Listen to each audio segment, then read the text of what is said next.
اعوذ باللہ من الشیطان الرجیم بسم اللہ الرحمن الرحیم رب اشرح لی صدری ویسر لی امری واحلل عقدۃ من لسانی یفقہوا قولی رب زدنی علما اللہم فقہنا فی الدین آمین۔ جز نمبر 3 سورہ آل عمران آیت نمبر 21، ان الذین، بے شک وہ جو یکفرون کفر کرتے ہیں بی آیات اللہ، 7 آیات کے اللہ کی، و یقتلون اور وہ قتل کرتے ہیں ان نبیین نبیوں کو، بغیر حق کے، و یقتلون اور وہ قتل کرتے ہیں الذین ان کو جو یأمرون حکم دیتے ہیں بالقسط انصاف کا، من الناس لوگوں سے، فبشرہم تو خوشخبری دے دیجئے انہیں بعذاب علیم، عذاب ہے دردناک ان کے لیے۔ اللہ اکبر۔ دیکھیے آیت نمبر جو پیچھے ہم نے آیت نمبر 20 میں پڑھا کہ اللہ تعالیٰ نے کہا اپنے نبی سے کہ آپ کو کسی سے جھگڑنے کی ضرورت نہیں ہے، بلکہ آپ جو بھی آپ سے جھگڑا کرے آپ اس کو صرف اتنا سے کہہ دیں کہ میں نے اپنا چہرہ اپنے رب کے سپرد کر دیا ہے، اور ان کو دعوت سب کو دے دیجیے کیونکہ آپ کا کام دعوت دینا ہے، ہدایت دینا اللہ کا کام ہے، آپ کا کام پیغام پہنچانا ہے، اور اگر پیغام وصول کرتے ہیں تو سمجھ لو کہ ہدایت پا گئے، اور اگر نہیں لیتے منہ موڑتے ہیں وَإِن تَوَلَّوْا کرتے ہیں تو پھر یاد رکھیں کہ اللہ تعالیٰ خوب بصیرٌ بالعباد ہے، وہ خوب دیکھنے والا ہے۔ یہ ہم نے آیت نمبر 20 میں اس کی ڈیٹیل پڑھی، اور اس کے فوراً بعد آیت نمبر 21 آ گئی کہ بے شک جو لوگ اللہ کی آیات سے انکار کرتے ہیں اور نبیوں کو ناحق قتل کرتے ہیں، یعنی کہ اب کیا ہوتا ہے کہ لوگ صرف یہ نہیں کرتے کہ وہ آمنا اور صدقنا کہیں، بلکہ وہ کیا کرتے ہیں؟ نمبر 1 کام تو یہ کرتے کہ انکار کر دیتے ہیں، دوسرا کیا کرتے ہیں؟ وہ بتانے والوں کو قتل بھی کر دیتے ہیں۔ اچھا تو تم کون ہو ہمیں بتانے والے؟ استغفر اللہ، ایسا ہوتا رہا ہے دنیا میں، تو یہ زیادتی ہے۔ دیکھیں اور آگے فرمایا وَيَقْتُلُونَ الَّذِينَ يَأْمُرُونَ بِالْقِسْطِ، اور وہ قتل کرتے ہیں ان کو جو حکم دیتے ہیں انہیں انصاف کا۔ انصاف کیا ہے؟ نیکی کا۔ انصاف تو نیکی ہے نا، اور لوگوں میں سے ان لوگوں کو قتل کر دیتے ہیں جو انہیں نیکی کا اور انصاف کا حکم دیتے ہیں، اسے بھی قتل کر دیتے ہیں۔ تو ایسا ہوتا ہے نا، کتنے ہی آپ دیکھیں نا دنیا میں کتنے ہی اسکالرز ہیں، کتنے ہی دین کی طرف بلانے والے لوگ ناحق مارے گئے۔ کیا قصور تھا ان کا قصور کچھ بھی نہیں تھا۔ ایسا کرنے والوں کے ساتھ کیا ہوا، ہوگا کیا آگے، کیا ہوگا؟ جو لوگ دوسروں کو ناحق قتل کرتے ہیں، جو اللہ کی طرف بلاتے ہیں، اللہ کا پیغام دیتے ہیں، ان کی ایک تو اللہ کی نمبر 1 تو آیتوں سے انکار کرتے ہیں، اور دوسرا داعی دین کو قتل بھی کرتے ہیں۔ اللہ تعالیٰ نے بتا دیا، تو اس کا مطلب یہ ہے کہ یہ اللہ تعالیٰ نے جو بتایا ہے تو ایسا ہوتا ہے، اور دنیا میں ہو بھی رہا ہے۔ ہمیں بھی پتا ہے کہ کتنے اسکالر مارے گئے بلا وجہ، تو بغیر حق کے، بغیر کسی وجہ کے۔ تو اللہ تعالیٰ اور کہ کون لوگ؟ وَيَقْتُلُونَ الَّذِينَ يَأْمُرُونَ بِالْقِسْطِ، جو انصاف کی طرف، جو نیکی کی طرف بلاتے ہیں، من الناس لوگوں میں سے۔ تو آگے بات کیا ہوگا کیا ان کے ساتھ؟ فبشرہم، تو اللہ تعالیٰ فرما رہے ہیں اپنے نبی کو کہ دے دیجئے ان کو خوشخبری، اور یہ کوئی خوشخبری نہیں ہے، لیکن بس اللہ نے یہ بتانے کا انداز اس طرح ہے کہ پھر یاد رکھنا، وہ کہتے ہیں نا فبشرہم، دے دینا ان کو خوشخبری، کس چیز کی؟ بعذاب علیم، کہ عذاب ملے گا ان کو دردناک، اتنی دردناک عذاب کی بشارت دے دو ان کو، انہیں پتا چلے کہ بشارت تو ہوتی ہے نا، خوشخبری ہوتی ہے بہت بڑی، جس سے دل بہت زیادہ خوش ہوتا ہے۔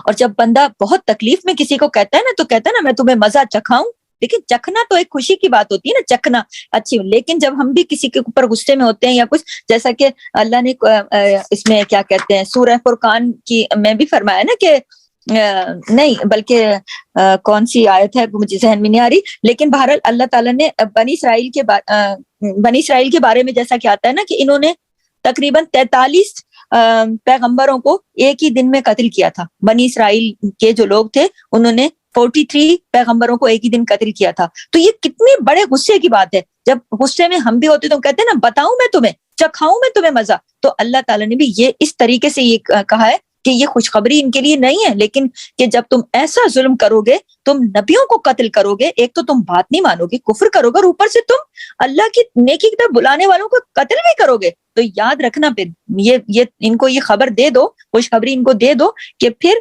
عذاب ہوگا تمہارے اوپر بہت زیادہ سخت دردناک۔ دیکھیے عیسیٰ علیہ السلام جب تھے تو عیسیٰ علیہ السلام کے زمانے میں جو حکومت چل رہی تھی، اس وقت کے لوگوں نے حکومت کے ساتھ ساز باز کر کے عیسیٰ علیہ السلام کو سولی پر چڑھانے کی پوری کوشش کی۔ تو یہ ہر دور میں ہوتا آیا ہے۔ ہر دور میں ہوتا آیا ہے کہ جو بھی حق اور انصاف کی بات کرتے ہیں تو کچھ لوگ ایسے بھی ہوتے ہیں جو ان سے ظلم پر اتر آتے ہیں. تو ایک دفعہ حضرت عبیدہ رضی اللہ تعالیٰ عنہ نے رسول صلی اللہ علیہ وسلم سے پوچھا کہ قیامت کے دن سب سے زیادہ سخت عذاب میں کون ہوگا؟ تو آپ صلی اللہ علیہ وسلم نے فرمایا کہ وہ جس نے کسی پیغمبر کو قتل کیا ہو، یا پھر کون ہوگا؟ اچھی بات کہنے والے کو اور برائی سے روکنے والے کو قتل کیا جس بندے نے. کون بندہ سب سے زیادہ عذاب میں ہوگا؟ نبی کریم بتا رہے ہیں جس نے، باتیں تین ہیں، جس نے پیغمبر کو قتل کیا، جس نے اچھی بات کہنے والے کو قتل کیا، اور جس نے بری بات سے روکنے والے کو قتل کیا. تو پھر ایسے لوگوں کا انجام بھی ساتھ ہی اللہ نے بتا دیا کہ دردناک عذاب، اور کہا کہ ان کو خوشخبری دے دو. یہ کون سی بھلا خوشخبری ہے؟ لیکن یہ اتنی غصے والی بات ہے نا کہ آپ اتنے اس طرح اللہ کا پیغام دینے والوں کو بے دردی سے نہ حق قتل کرو گے تو پھر اللہ تعالیٰ تمہیں عذاب دے گا نا، دردناک. طنز ہے نا یہ ایک طرح کا.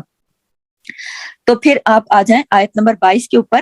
اولئک الذین، یہی لوگ ہیں، الذین وہ جو، یہ جن کا بھی میں نے ذکر کیا آیت نمبر 21 میں 21 میں جن کا ذکر کیا نا کہ جو لوگ اللہ کی آیات کا انکار کرتے ہیں اور نبیوں کو قتل کرتے ہیں. نیکی اور بھلائی کی بات بتانے والوں کو ایک تو انکار کرتے ہیں، بھاگتے ہیں ان سے، بات ہی نہیں سنو ان کی، اور دوسرا قتل بھی کر دیتے ہیں. تو آگے اگلی آیت میں یہی کنیکشن ہے، یہ انہی لوگوں کا ذکر ہے. کون لوگوں کا؟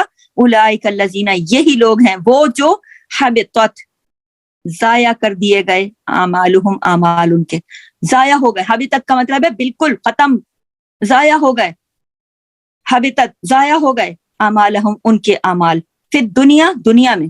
یعنی اگر وہ ادھر یہ عمل کرتے ہیں نا کہ اللہ کی آیات کا انکار بھی کرتے ہیں اور نبیوں کو قتل بھی کرتے ہیں، تو دنیا میں بھی ان کے اعمال ضائع، اور آخرت میں بھی اگر کوئی اور نیکی بھی ہے تو ضائع لے کر آئیں گے نا. اگر کوئی اور نیکیاں بھی تو ہوا میں اڑا دیے جائیں گے. سورہ فرقان میں اللہ تعالیٰ نے فرمایا کہ ایسے لوگوں کے اعمال ہوا میں اڑا دیے جائیں گے، ہوا کر دیے جائیں گے.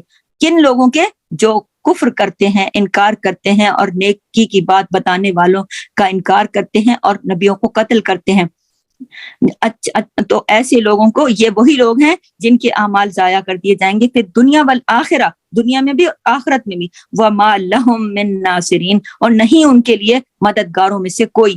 تو یاد رکھیے کہ کوئی بھی قیامت میں ایسے لوگوں کا مددگار نہیں ہوگا. دنیا میں تو پھر بھی کہیں نہ کہیں ایسا ہوتا ہے نا کہ برے لوگ مل کر ایک گینگ بنا لیتے ہیں نا، سارے کے سارے ایک اتحاد بنا لیتے ہیں آپس میں کہ سارے ہم جتنے بھی چور اچکے ہیں وہ سارے مل جاتے ہیں نا. یہ دنیا دستور دنیا ہے، یہ دستور دنیا ہے. دنیا میں تو پھر بھی ایک دوسرے، کیونکہ تم پتا ہے کہ تم بھی چور ہو، میں بھی چور ہوں، تو اس کو ایک دوسرے کا بھی پتا ہے، اور تم بھی ٹھیک نہیں ہو، میں بھی ٹھیک نہیں، تو ایک گینگ بنا لیتے ہیں اور ایک دوسرے کے مددگار بن جاتے ہیں. لیکن آخرت میں سب یہ سارے کے سارے آپس میں ایک دوسرے کے دشمن بنیں گے. یہ یاد رکھیے. اللہ تعالیٰ نے مختلف جگہ پہ قرآن پاک میں فرمایا کہ جو اس دنیا میں برے لوگ ایک دوسرے کے دوست بن جاتے ہیں نا، وہ آخرت میں ایک دوسرے کے دشمن بن جائیں گے. اور اگر ان کا کوئی نیک عمل آیا بھی صحیح نا، تو وہ پھر سارے کا سارا ضائع ہو جائے گا، ہوا کر دیا جائے گا. اعمال ان کے ضائع کر دیے جائیں گے، ان کی نیکیاں بھی راکھ بنا کے اڑا دی جائیں گی، اور ان کا کوئی بھی مددگار نہیں ہوگا. تو خلاصہ کیا ہے؟ خلاصہ یہ ہے کہ انسان کو دنیا کی نعمتوں میں رہتے ہوئے، یاد رکھیے، غور کیجئے گا میری بات پہ، کہ انسان کو دنیا کی نعمتوں میں رہتے ہوئے اللہ کی طرف متوجہ رہنا چاہیے. خود بھی اچھے کام کرنے چاہیے اور دوسروں سے بھی اچھے کام کرنے کی تلقین کر دینی چاہیے. اور نمبر 3، خود اپنی غلطیوں پر بھی نظر رکھنا چاہیے ہر وقت، ہر پل، اور استغفار کرتے رہنا چاہیے ہمیشہ. سبحانک اللہم و بحمدک، نشہد ان لا الہ الا انت، نستغفرک و نتوب الیک.